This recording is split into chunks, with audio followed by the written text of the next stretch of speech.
우리 1부에 이어서 2부에 복된 백성이 되리면 이런 제목으로 말씀을 좀 나누도록 하겠습니다. 오늘 우리가 함께 교독한 이 내용은 솔로몬이 성전 건축을 7년 만에 이제 다 마치고 무릎을 꿇고 하나님 앞에 이제 하늘을 향해서 기도하고 간절히 구하는 간구로 이제 아뢰기를 마치고 하나님 앞에서 백성들을 축복하는 내용입니다. 백성들 축복하는 내용이 이렇게 길게 나와 있어요. 백성들 축복하고 그리고 난 뒤에 하나님께 받은 은혜를 이제 예물을 통해서 소가 22,063제에 보니까 하나님께 드린 예물이 소가 22,000마리, 양이 12만 마리, 어마어마한 것을 하나님 앞에 드렸다는 것이죠. 그 내용입니다. 그래서 은혜 받은 사람은 내지 말라고 해도 낸다는 것이죠. 은혜 받은 사람은 정말 자기 있는 것 모든 것이 하나님의 은혜로 주어진 것을 알기 때문에 이런 12만 마리, 2만 마리 이런 건 아무 의미가 없는 것이죠. 그냥 모든 것이 하나님의 은혜이기 때문에. 그래서 이렇게 드리면서 쭉 온 백성들을 불러 모아가지고 함께 기뻐하는 축제장을 무려 14일간 열었다는 것이죠. 그 이야기입니다. 그래서 오늘 우리 일부는 또 일부대로 하나님 말씀을 다양한 각도에서 비추보고 했지만 오늘 저는 이 솔로몬의 그 축복의 내용을 제 나름대로 분석하면서 하나님께 받은 메시지가 있습니다. 그래서 제가 이렇게 복된 백성이 되려면 이런 제목으로 오늘 말씀을 좀 나누도록 하겠습니다. 솔로몬이 오늘 축복한 내용이 복된 백성이 되라는 것입니다. 한마디로 요약하면 여러분 길게 이렇게 나와 있는 이 축복의 내용이 딱 한마디로 요약하라면 복된 백성이 되라는 거예요.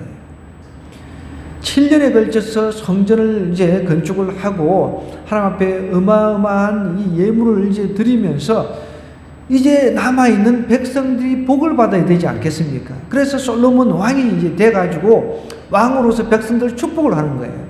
하나님 이러이러한 백성 되게 해주세요. 하나님 이러이러한 백성 되게 해주세요. 하나님 이러이러한 백성 되게 해주세요. 그것을 지금 솔로몬이 이야기를 하고 있다는 것입니다. 그래서 먼저 복된 백성이 그러면 되려면 어떻게 해야 되냐는 거예요. 자, 오늘 우리가 말씀을 읽었는데 58절로 이렇게 먼저 한번 내려가 볼게요. 쭉 좀 시간상 건너뛰도록 하겠습니다. 다 읽지를 않고요. 58절에 보면 뭐라고 이야기를 하고 있냐면 58절에는 우리의 마음을 주께로 향하여 이런 표현이 나오죠. 그리고 61절에도 동일한 내용이 나오는데 그런즉 너희의 마음을 우리 하나님 여호와께 온전히 바쳐 완전하게 하여 이런 표현이 나옵니다. 그러니까 솔로몬이 지금 백성들을 모아놓고 축복을 하면서 복된 백성이 되라, 복된 백성이 되라라고 이제 강조를 하면서 복된 백성이 되기 위해서 제일 먼저 해야 될 것이 하나님께 마음을 드리는 자가 되어야 된다는 거예요. 마음을 드리지 않고 물질만 드리는 사람들도 있습니다. 근데 그거는 잘못됐다는 것이죠. 마음을 먼저 하나님 앞에 드려야 된다는 것을 이야기하는 거예요. 쭉 서서 이제 큰 소리로 이스라엘 온 회중을 위해서 축복하죠. 55절에 그러면서 이제 56절에 여호와를 찬송할지로다 하면서 그가 말씀하신 여러분 찬송도 그냥 해서 우리가 마음에 있는 찬송이 나오려면 반드시 기억해야 될 게 있어요. 말씀하신 대로 그의 백성 이스라엘에게 태평을 주셨기 때문에 하나님은 약속을 지키시는 분이란 말이에요. 그렇기 때문에 찬송을 해야 돼요. 하나님께서 약속하신 하나님이기 때문에 찬송해야 된다라고 이제 이야기를 하면서 약속의 하나님이라는 거죠. 그러면서 이제 57절 이렇게 넘어가서 우리 하나님 여호와께서 우리 조상들과 함께 계시던 것 같이 우리와 함께 계시었고 우리를 떠나지 말게 이렇게 쭉 이야기를 하면서 58절에 이렇게 넘어가는 거예요. 우리의 마음을 주께로 향하여 여러분, 하나님 앞에 우리의 마음은 안 드리고 물질만 드린다고 해서 하나님께서 기쁘게 받으시겠습니까? 그렇지 않습니다. 성경에서 계속 강조하는 게 신약에서도 신령과 진정의 마음을 이야기를 합니다. 이스라엘 백성에게 있었으나 우리에게 있어서 마음이라고 하는 것은 중심입니다. 이스라엘 백성들은, 유대인들은 그 마음이 이 내장에 있다고 믿었습니다. 내장에 있다고 믿었기 때문에 여기에 있는 이 중심을 하나님 앞에 드리는 그것이 가장 중요함을 알고 있었다는 거예요. 그래서 그 유대인 중에 유대인 솔로몬이 백성들 앞에서 백성을 축복을 하면서 우리 백성들이 하나님 앞에 마음을 드리게 해달라고 이렇게 간절히 축복을 하고 있는 것입니다. 우리의 마음을 주께로 향하여 58절, 61절 너희의 마음을 우리 하나님께 온전히 바쳐 완전하게 하여 이렇게 표현하고 있는데, 여러분 여기서 우리가 짚고 넘어가야 될 게 있습니다. 인간은 제한되어 있습니다. 한계가 있어요. 우리는 완전할 수가 없습니다. 하나님은 완전하신 분이십니다. 하나님은 흠이 없으시죠. 실수가 없으신 분. 우리는 완전하지 않고 불완전합니다. 흠이 있습니다. 실수가 있습니다. 그런데 여기서 성경이 말하는 이 완전의 개념이라고 하는 것은 여기 61절 다시 한번 건너뛰어서 한번 넘어가 볼게요. 그래서 너희 마음을 우리 하나님 여호와께 온전히 바쳐서 완전하게 하라 그랬잖아요. 여기 성경이 말하는 이 완전의 개념은 관계성입니다. 관계성이라는 거예요. 하나님과의 관계가 어떤 상태에 놓여 있는가, 그것을 보라는 거예요. 내가 하나님과의 관계가 뭔가 평화와 어떤 화해의 상태에 있는 그런 상태인가를 먼저 점검을 해보라는 것입니다. 내가 지금 하나님하고 불편한 관계에 있어요. 그런 상태에서는 내가 하나님께 마음을 드릴 수가 없죠. 우리 이 창제 성도님 한 1년 반 동안 저랑 성경 공부를 열심히 하고, 제가 늘 할 때마다 술, 담배를 끊게 그렇게 제가 강조를 하고 부탁도 하고 어르고 달리고도 이렇게 해 봤습니다. 근데 이제 지난주에는 이제 성경 공부를 이제 마지막 하면서 이제 참 하나님께서 자신과 이제 너무 멀리 떨어져 있게 느끼냐고 제가 물어봤습니다. 그렇다는 거예요. 하나님이 멀리 떨어져 있다라고 느낀다는 거죠. 하나님하고 지금 관계가 좋지 않은 상태입니다. 하나님과의 평화의 관계, 회복의 관계, 어떤 화해의 관계의 상태에 있어야 마음을 내가 드릴 수가 있잖아요. 그런 상태에서 하나님한테 무조건 하나님 내 상태가 왜 이렇습니까? 일방적인 인간의 편에서만 하나님 나한테 삶을 좀 돈도 많이 주시고 모든 것을 다 해주시고 이렇게 일방적이지 않을 수가 있다는 거예요. 하나님과의 관계성이 그렇게 중요하다는 거죠. 하나님과의 관계 속에서 우리가 한번 점검해 볼 필요가 있습니다. 나는 지금 하나님과의 화평의 관계에 있는가? 아니면 하나님이 멀게 느껴지고 너무 나하고는 좀 거리가 먼 그런 상태에 있는지 내가 점검을 할 필요가 있다는 거예요. 그래서 솔로몬이 백성들을 축복하면서, 여러분 아무리 백성들이 물질이 풍요함을 누리고 농사가 잘 되고 상업이 잘 되고 사업이 잘 되고 한다 할지라도 하나님 앞에 마음을 들이지 않는 것, 이거는 복된 백성의 조건이 아니라는 것을 이야기를 하는 거예요. 복된 백성의 조건이 되려면 하나님 앞에 내가 마음을 드려야 된다는 것입니다. 그래서 저는 어제 이 말씀을 묵상하면서 이렇게 잡아본 거예요.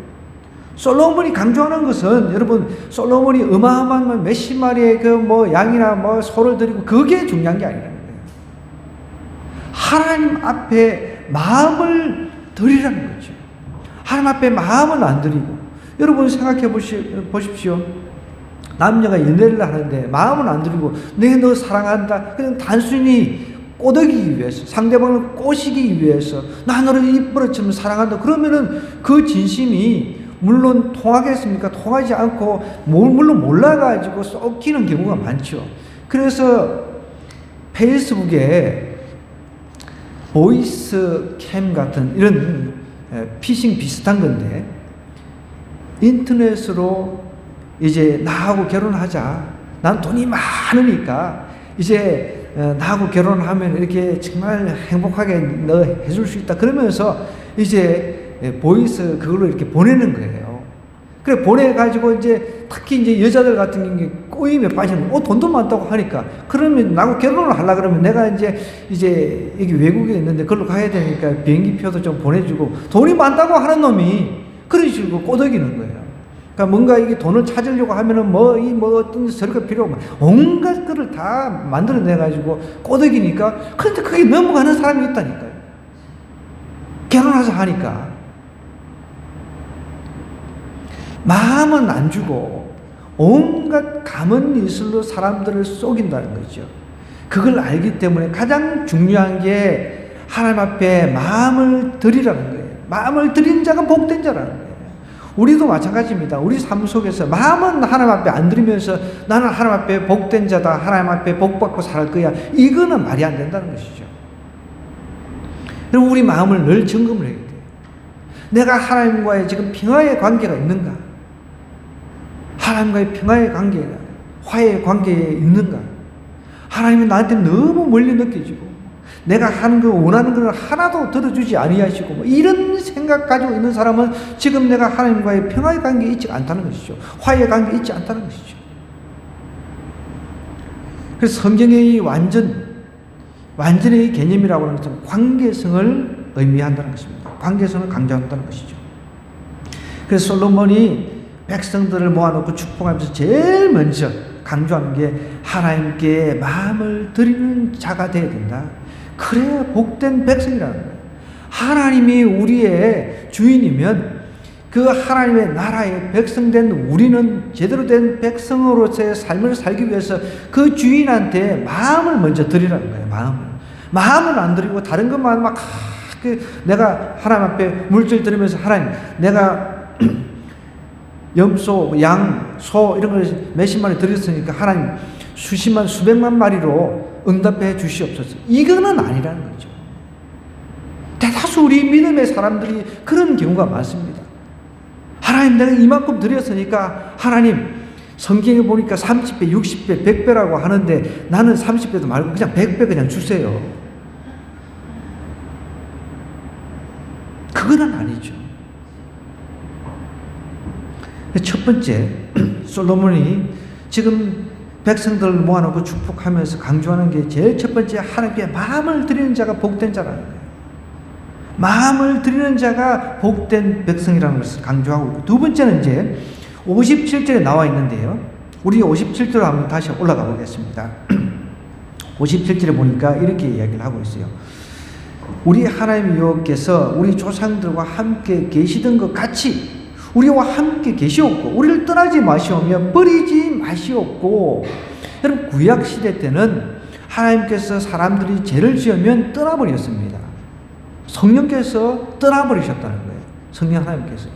여러분 잘 아시다시피 삼손 괴력의 소유자였어요. 하나님께서 힘을 주셔가지고. 근데 여자 때문에 하여간 참 그 맛이 가버렸죠. 그리고 그냥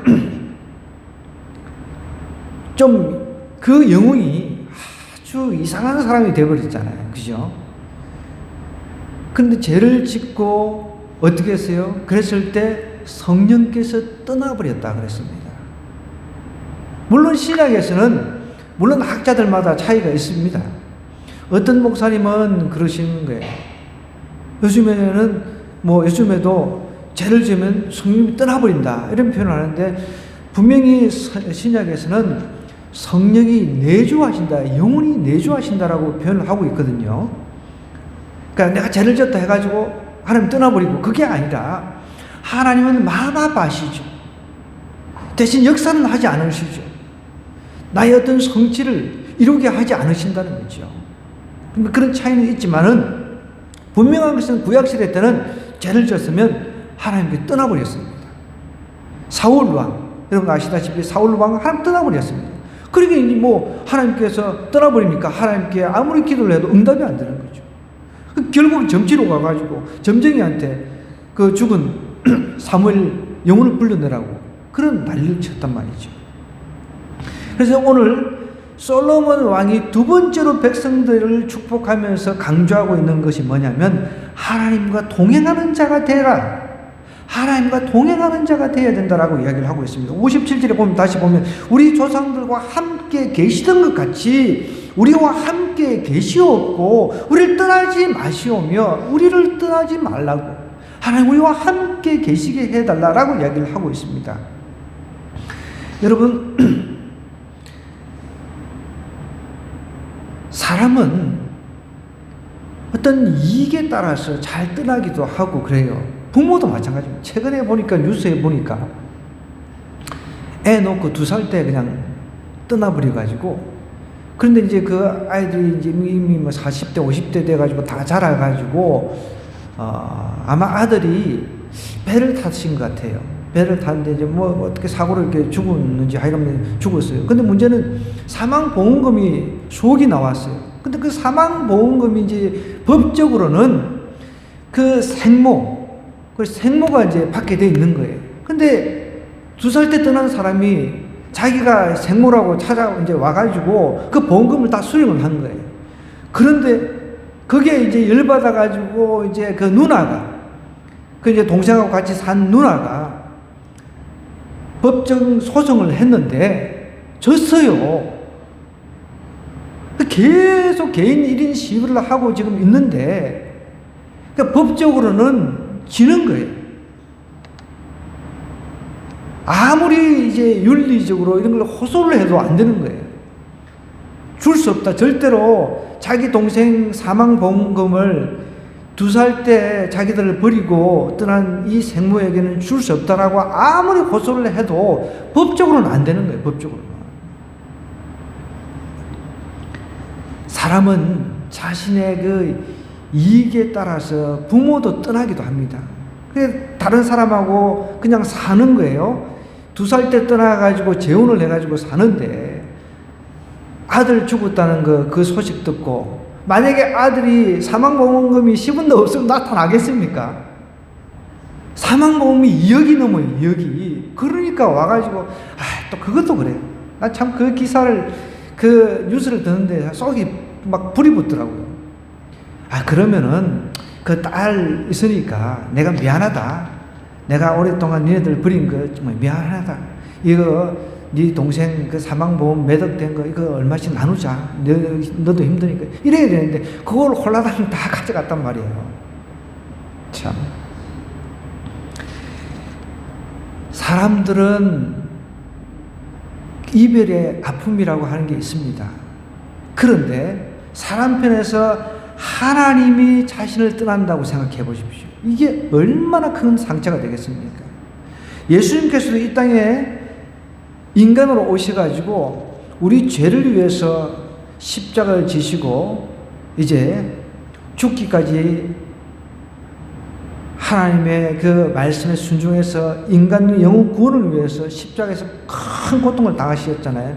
그 죽으시면서 하신 이야기가 어떻게 성경이 이렇게 표현을 하고 있냐면 마태복음 27장 46절입니다. 마태복음 27장 46절은 이렇게 표현을 하고 있습니다. 나의 하나님 어찌하여 나를 버리셨나이까. 누군가의 버림을 당하면 고통스럽다는 거예요. 하나님이신 예수님도 성부 하나님이 자신을 버리셨다라고 이렇게 표현하고 있다는 거예요. 그러니까 솔로몬 왕도 그걸 알았어요.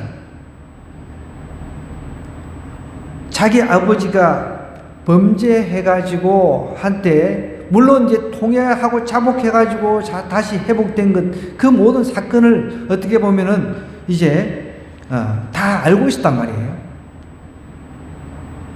그렇기 때문에 백성들을 불러놓고 축복하면서 하나님과 동행하는 자가 되어야 된다.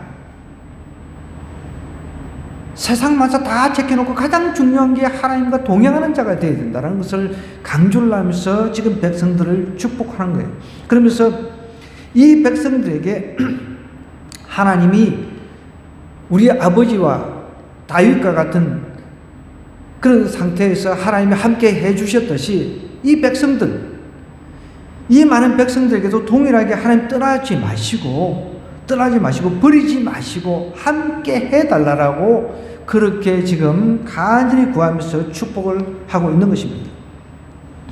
우리가 하나님과 함께 한 사람, 가장 유명한 사람 한 사람 뽑으라라고 하면은 창세기에 나오는 에녹입니다. 에녹은 하나님과 300년 동안 동행했다 그랬습니다. 근데 그 동행이라는 그 단어를 찾아보면 함께 걸었다라는 뜻입니다. 영어 성경에는 walk라는 그런 단어를 쓰고 있는데 함께 걸었다는 거예요. 우리가 보면은 이제 연인들이 손잡고 걷는 모습 있잖아요. 얼마나 좋아. 옆에서 봐도. 제가 이렇게 요즘에는 이렇게 커플들 보면은 너무 이제 좀 어려 보이니까 뭐 젊은 커플들 그렇게 가만히 보면 내가 나이가 들었나 보다. 아니 너무 이쁜 거예요. 그러니까 둘이서 막 손이 요즘에 여름 이제 좀 지나서 그런데 여름에 그 한여름인데 땡빛에 그 막 땀이 벌벌벌벌 나는데도 둘이서 손 잡고 걸어가는 얼마나 좋겠어요. 그러니까 우리 그런 생각하면 돼요. 에녹은 하나님하고 함께 걸은 거예요. 함께 동행했다는 것입니다. 하나님과 동행하는 게 얼마나 좋은지 그것을 사실 초반에는 경험을 했는데 나중에는 실패를 하게 되죠. 그래도 어쨌든 지금 이건 솔로몬 왕이 초기에 하나님의 은혜로 충만했을 때 지금 축복했던 내용이니까 우리 있는 그대로 한번 받아들이자는 거죠. 이 후반전에 실패한 솔로몬의 모습을 보지 말고, 그러니까 중요한 것은 솔로몬도 분명히 알았던 하나님이 동행할 때 전쟁에 나가서 승리하고 자기 아버지가 하나님과 동행했을 때 가는 곳마다 전쟁에 승리하는 모습을 보았단 말이에요. 그래서 하나님과 동행하는 자가 되라. 그것만이 성공의 지름길이다 라고 지금 강조를 하고 있는 것입니다. 에녹이 하나님과 동행했듯이 우리가 하나님과 함께 걸어가는 것입니다. 하나님이 지금 나한테 같이 있는 거예요. 오늘 신약시대에는 성령님이 내 안에 계신다고 그랬습니다. 성령님 오늘 저와 함께 하시죠. 나와 함께 하시죠. 나와 함께 걸으시죠. 성령님 먼저 가세요. 제가 성령님 앞서가시면 제가 따라가겠습니다. 하나님, 예수님, 제가 예수님 옆에 모시고 함께 걷겠습니다. 이런 마음으로 살아야 진짜 복된 백성이라는 거예요. 내 열받는데 성님 잠깐 나갔다 들어오세요. 예수님 잠깐 좀 계세요. 내 열받아가지고 한번 성질 좀 내고 다시 들어오세요. 다시 옆으로 오세요. 그렇게 하지 마요. 매 순간순간 하나님과 동행하는 자가 돼야 그래야 복된 백성이 된다는 것이죠. 그것을 지금 솔로몬이 이야기를 하고 있습니다. 그래서 두 번째는 하나님과 동행하는 자가 되어야 된다. 첫 번째는 뭐라고요? 하나님께 마음을 드리는 자가 되어야 되는 것. 두 번째는 하나님과 동행하는 자가 되어야 된다라고 말씀을 하고 있습니다. 그게 이제 61절에도 분명하게 나와 있습니다. 너희 마음을 우리 하나님 여호와께 온전히 바쳐서 완전하게 하여 오늘같이 그의 법도를 행하며 그의 계명을 지키라 하면서 이제 이야기를 하고 있는데, 자 이제 마지막에 세 번째 복된 백성이 이제 되기 위해서 솔로몬이 무엇을 백성에게 이제 이야기하면서 축복하는지 하나님의 말씀을 가까이 하는 자가 되라 라고 이야기를 하고 있습니다. 58절 하반절부터 다시 한번 볼게요. 우리의 마음을 주께로 향하라고 하면서 그의 모든 길로 행하게 하며 우리 조상들에게 명령하신 계명과 법도와 율례를 지키게 하시기를 원하오며 라고 이야기를 하고 있어요. 그리고 59절에서도 마찬가지입니다. 계속해서 반복되는 거예요. 사실은 내가 간구한 이 말씀이 주야로 우리 하나님 여호와께 가까이 있게 하시옵고 반복되고 있죠. 그 다음에 또 61절 하반절에도 아까 전에 읽었습니다. 너희 마음을 우리 하나님 여호와께 온전히 바쳐서 완전하게 해서 어떻게 이야기를 그의 법도를 행하며 그의 계명을 지킬지어다 라고 계속 반복해 이야기하고 있다는 거예요. 제가 요즘 이제 구약 성경을 쭉 거의 이제 다 읽어가고 있는데 구약 성경에 이 주 특징이 있더라고요. 특징이 뭐냐면 오늘 58절 하반절에 조상들에게 명령하신 계명과 법도와 율례라는 단어가 계속 반복해서 나오더라고요. 그만큼 중요하다는 것입니다. 제가 지난주에도 한번 말씀을 드렸는데 조금 더 부족해서 다시 한번 제가 설명을 드립니다. 이 율례라고 하는 것은요, 종교법입니다. 율례라고 하는 것은 종교법. 이스라엘에는 종교법이라고 하는 게 있습니다. 우리는 종교법이라고 하는 게 없죠. 예를 들어서 성막 시대부터 성막에 어떻게 들어가고 제사장만 들어갈 수 있고 이런 여러 가지 까다로운 법이 있잖아요. 그죠? 이제 지성소 안으로 들어가기 위해서 제사장이 제사장 옷을 따로 입어야 되고, 제사는 또 어떻게 지내야 되며, 이런 것들, 절기, 이런 것이 하나의 율례입니다. 율례가 뭐라고요? 종교법이라고 하면 됩니다. 자, 율례는 종교법입니다. 그 다음에 이제 법도가 나오죠. 법도. 계명, 법도, 율례, 이렇게 나오는데, 자, 법도라고 하는 것은 사회법입니다. 우리나라도 사회법이 있잖아요. 그죠? 그러니까 한마디로 말하면 인간 상호 간에 이제 지켜야 될 관계법이죠. 살인하면 안 되고, 뭐 이거는 이제 뭐 어떤 면에서 이제 10계명에도 들어가지만, 종교법 계명에도 들어갈 수 있지만은 이제 사회법이라고 하면 우리 인간 상호 간에 지켜야 될 상법이라든지 여러 가지 법들이 있단 말이에요. 그럼 길거리 가면 교통법규도 있고 이런 것들이 있단 말이에요. 이런 것들이 하나의 법도라는 것입니다. 사회법이라고 할 수 있는 거죠. 그 다음에 이제 그 계명을 말하죠. 계명. 하나님께서 명령하신 이 계명이라고 하면 그야말로 도덕법입니다. 우리가 이제 옆에 벽에 붙이는 10계명이 있죠. 10계명. 도덕법입니다. 하나님이 자신의 백성에게 요구하는 것입니다. 하나님과 인간, 여기 10계명 안에는 하나님과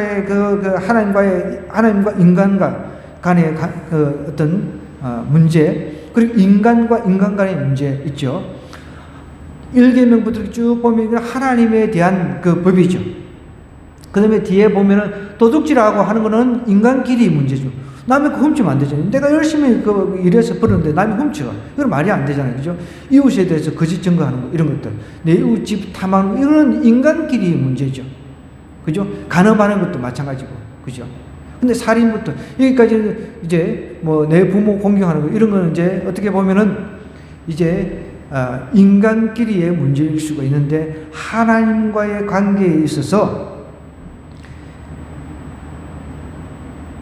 백성에게 요구하는 그런 법이 이 계명 중에 계명 도덕법이라는 것이죠.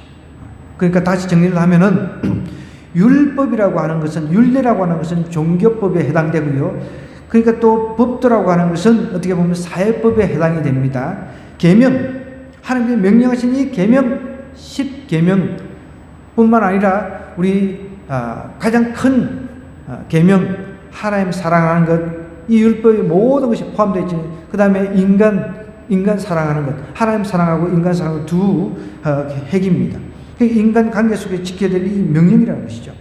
이런 것을 한마디로 요약하라면 그냥 말씀을 가까이 하라는 거예요. 하나님 말씀 안에 이게 율례, 법도, 계명이 다 포함이 되어 있으니까 말씀을 가까이 하다 보면은 말씀대로 살아낼 수밖에 없다는 것이죠. 최근에 여러분들 혹시 들어보셨는지 모르겠지만 저도 뭐 처음 그분의 간증을 들었어요. 전한길이라고 하는 역사 일타 강사예요. 역사 국사. 그러니까 공무원 시험 준비에 이제 역사가 필수잖아요. 역사가 필수인데 그 역사 강사의 일타 강사가 이제 전한길 씨인데, 이분이 이제 대구 사람인데 대구 사투리로 간증하는 것을 새롭게 하셔서 통해가지고 제가 이제 들은 적이 있습니다. 근데 이분은 참 잘 나갔을 때는 뭐 엄청나게 돈도 많이 벌어가지고 자기 장인한테도 뭐 그랬대요. 아예 자기 장인한테 그냥 일도 하지만 자기가 먹여 살리겠다고.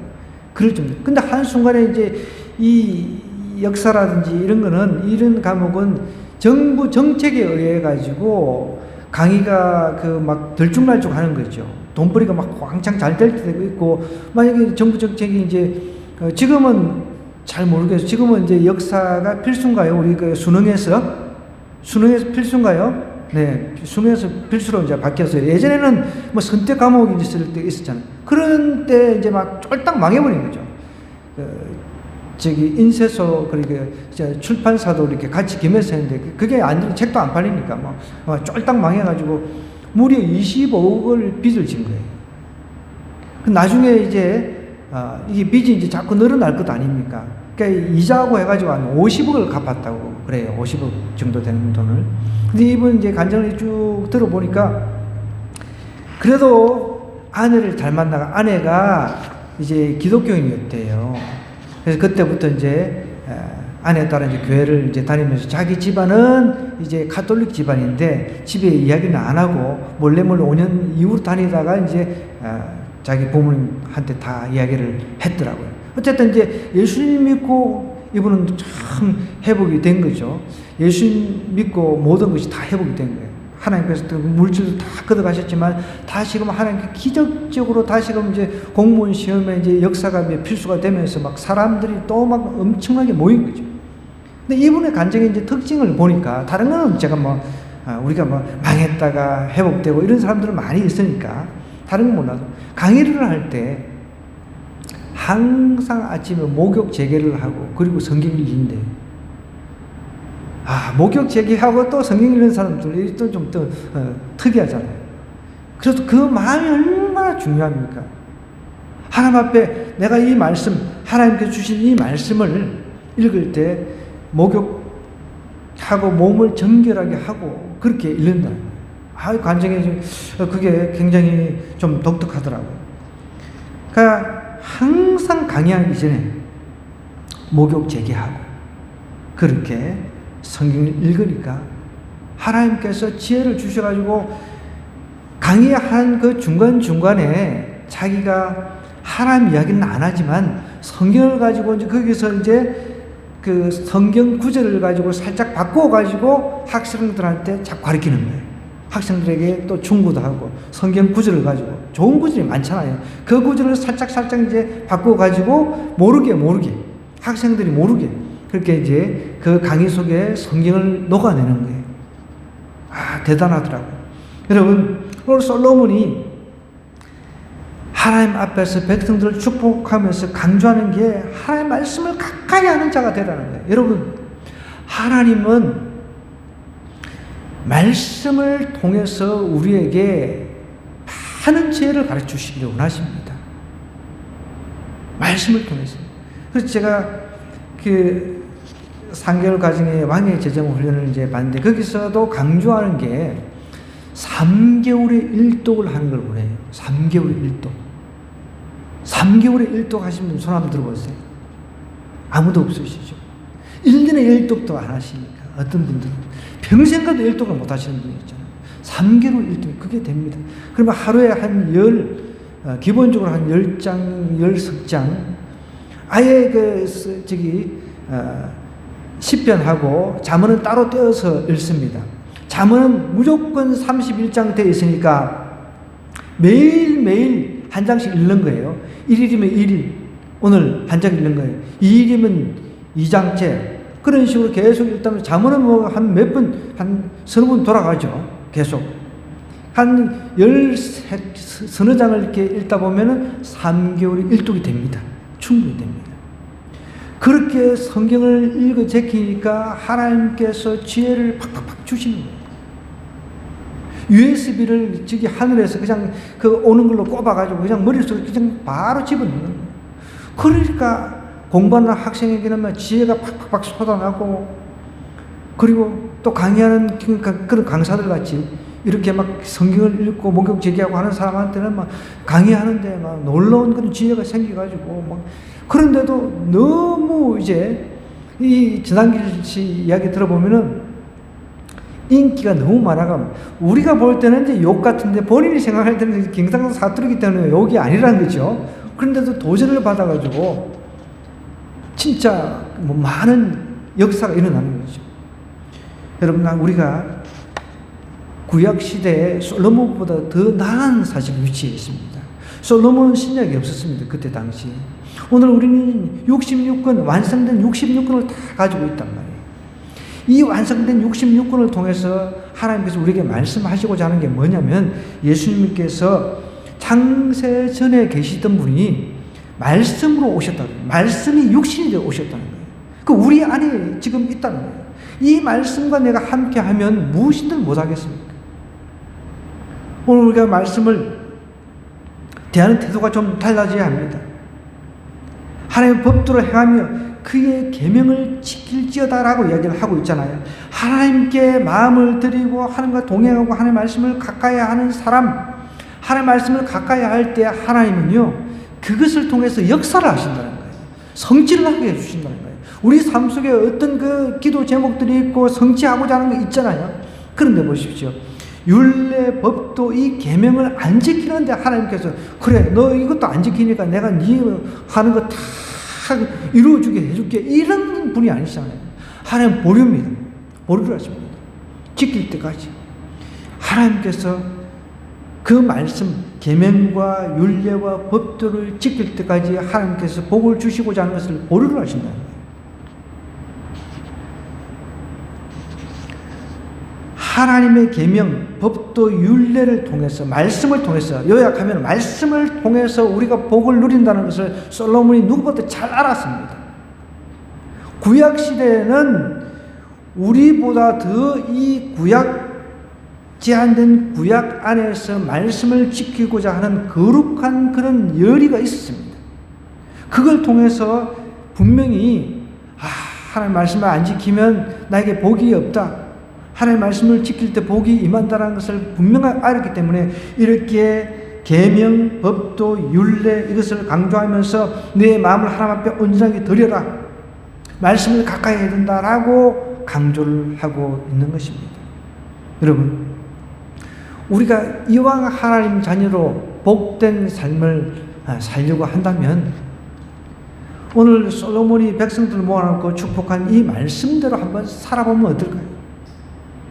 살아가지고 나한테 덕이 되는지 안 되는지, 나한테 손해가 되는지 내 삶을 통해서 증명을 해낼 수가 있잖아요. 우리는 하나님의 말씀대로 살아서 정말 하나님께서 나에게 무한한 은혜를 주시는구나 이런 것을 내 삶 속에 체험을 하기엔 더 하고 싶잖아요. 하나님께서는 솔로몬에게 어마어마한 지혜를 덤으로 주셨어요. 이것뿐만 아니라 여러분, 이 솔로몬의 그 이름이 전 세계에 그 당시에 퍼졌단 말이에요. 전 세계에 솔로몬 하면은 정말 침범도 못해. 나라는 조그만 나라지만 전 세계를 지배를 했던 그 당시의 상황으로 우리 한번 돌아가 보자는 거예요. 하나님께 마음을 드리고, 이거는 솔로몬의 초반전 이야기입니다. 하나님께 마음을 드리고 하나님과 동행하려고 하고 하나님의 말씀을 가까이 하려고 하니까 하나님께서 놀라운 은혜를 부어주신 거예요. 뒷부분에 감사 제물 드린 거 이거는 중요한 게 아니라는 거예요. 오늘 솔로몬이 백성들을 모아놓고 축복한 말씀을 우리 가슴판에 레마의 말씀으로 좀 새겼으면 좋겠습니다. 그래 이왕 내가 한 평생 사는 것 나도 정말 하나님의 자녀로서 복된 좀 자녀로서 한번 살아보자. 그런 마음에 그 거룩한 결단이 있어야 될 줄 믿습니다. 먼저 하나님께 마음을 드리는 자가 되기를 원합니다. 저 여러분 또 하나님과 동행하는 자가 되기를 원합니다. 우리 가운데 계신 예수님 있잖아요. 그분 붙잡고 하루 출발하는 겁니다. 그뿐만 아닙니다. 이제 그분이 멀게 느껴질 때, 자 그러면은 좋습니다. 하나님 멀게 느껴질 때가 있어요. 내가 삶이 힘들고. 그러면 성경은 멀게 느껴지지 않잖아요. 성경은 내가 가까이 얼마든지 가지고 있으니까 성경을 펼치면서 하나님이 멀게 느껴질 때는 성경을 펼쳐놓고 하루에 한 10장 이상 읽어내는 거예요. 그러다 보면 하나님이 멀리 계시지 않구나. 하나님이 나와 가까이 함께 하시구나. 그것을 느끼는 순간 내가 다시 일어설 수 있다는 거예요. 이것이 복음인 것입니다. 오늘 여러분이 이 말씀을 한 주간 듣고 실천해내는 살아내는 그런 사람이 되어서 복된 백성 한 사람 되기를 주님으로 간절히 부탁드립니다.